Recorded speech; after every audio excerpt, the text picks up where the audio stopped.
ትግራይ በአየር ተቀጠቀጠች። ጀነራል ታደሰ ታገዱ። የግንቦት ወር ማብቂያ የሀገሪቱ አየር ንብረት በሙቀትና በክረምት ዋዜማ ደመናዎች መካከል በሚዋልልበት በዚህ ወቅት በሰሜን ኢትዮጵያ ሰማይ ስር ግን ፍጹም የተለየና አስገራሚ የእሳት ዝናብ እየዘነበ ይገኛል። ነገ የሚውለው ታሪካዊ ግንቦት 20 ዕለት ለመቀበል ዋዜማ ላይ ባለችው የትግራይ ምድር በፌዴራል መንግስቱና በህዝባዊ ወያነ ሓርነት ትግራይ ህወሓት መካከል ለወራት ይሎ የቆየው የፖለቲካ ፍጥጫ አሁን መልክ ቀይሮ ወደ አስፈሪ ወታደራዊ ቀለሃ ልውውጥ አድጓል። ይህ አዲስ የኃይል ሚዛን ፍንጣቂ ቀጠናውን ወደ ከፋ ምዕራፍ ሊገፋው እንደሚችል እየታመነበት ነው። ከዚህ ከፍተኛ ወታደራዊ ግጭት ማሳያ የሆነው የፌዴራል መንግስቱ በትግራይ የተለያዩ አካባቢዎች በተለይም ስልታዊ ስፍራ በሆነችው ባድመና አካባቢዋ የሰነዘረው መጠነ ሰፊ የአየር ጥቃት የጦር ሜዳውን ድባብ ሙሉ በሙሉ ቀይሮታል። ከሰማይ የሚወርደው የብረት ናዳም የምድሪቱ መረጋጋት ሲያናውጠው ውሏል። ለዚህም ድንገተኛና አይቀሬ የአየር ላይ ጥቃት መነሻ የሆነው ደግሞ በጎረቤት ሀገራት መጋረጃ ጀርባ የተሸፈነው አዲስ ወታደራዊ ትብብር እንደሆነ ይነገራል። ህወሓት በኤርትራ ሻዕቢያ ጋር በገባው ጽምዶ ከተባለው ስምምነት ጀርባ የሱዳን እጅ አለበት ተብሎ የሚታመንበት ይህ አሰላለፍ በውስጡ እጅግ አስፈሪና ሊገመት የማይችል መጨረሻ ያቀፈ መሆኑን የፖለቲካና ወታደራዊ ተንታኞች በስጋት እየገለጹት ይገኛሉ።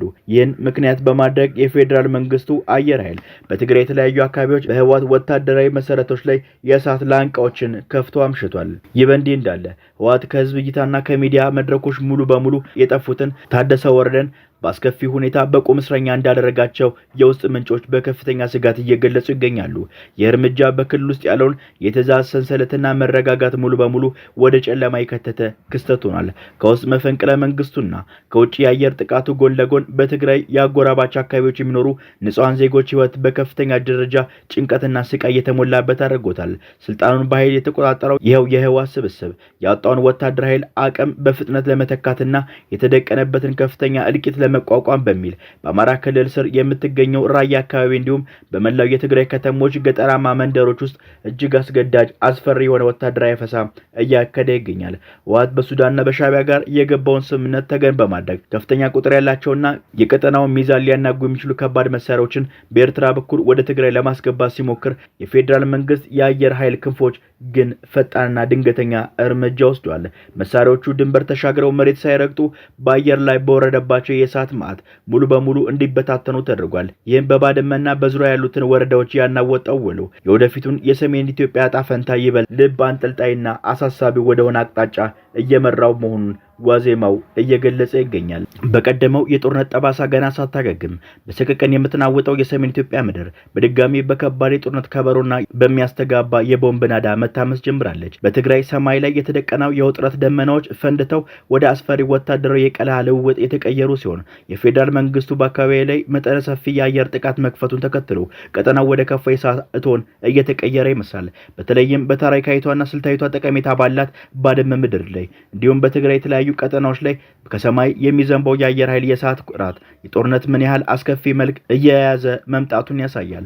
ይህ በድንገት ያገረሸው የኃይል ፍልሚያ የህዝባዊ ወያኔ ሓርነት ትግራይ ህወሓት ከኤርትራ ሻዕቢያ መንግስትና ከጎረቤት ሱዳን ጋር መክሯል ተብሎ የተወራለትን ምስጢራዊ ስልታዊ ጽምዶ ተከትሎ የመጣ በመሆኑ ቀውሱን ይበልጥ ውስብስብና ፍጻሜውንም እጅግ አስፈሪና አደገኛ አድርጎታል።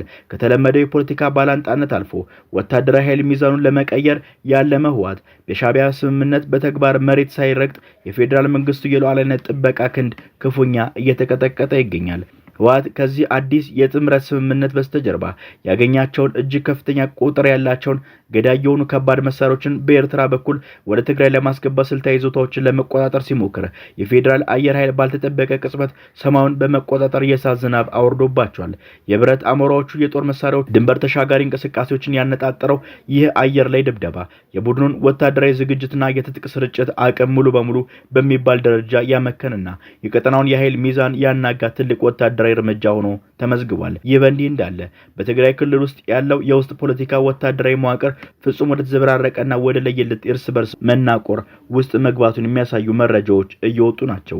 በትግራይ በፌዴራል መንግስቱ የተሾመው ጊዜ አስተዳደሩን እየመሩ የነበሩት ወታደራዊ መሪ ጀነራል ታደሰ ወረደ በህወሓት የውስጥ ኃይሎች በተደገሰላቸው ድንገተኛ መፈንቅለ መንግስት ሴራ ከስልጣናቸው ከተወገዱ በኋላ የራሱን አዲስ መንግስት ያዋቀረው የህወሓት አመራር ከህዝብ እይታና ከሚዲያ መድረኮች ሙሉ በሙሉ የጠፉትን ጀነራል ታደሰ ወረደ አስተዳደር በአሁኑ ወቅት ላይ በአስከፊ ሁኔታ በቁም እስረኛ እንዳደረጋቸው የውስጥ ምንጮች በከፍተኛ ስጋት እየገለጹ ይገኛሉ።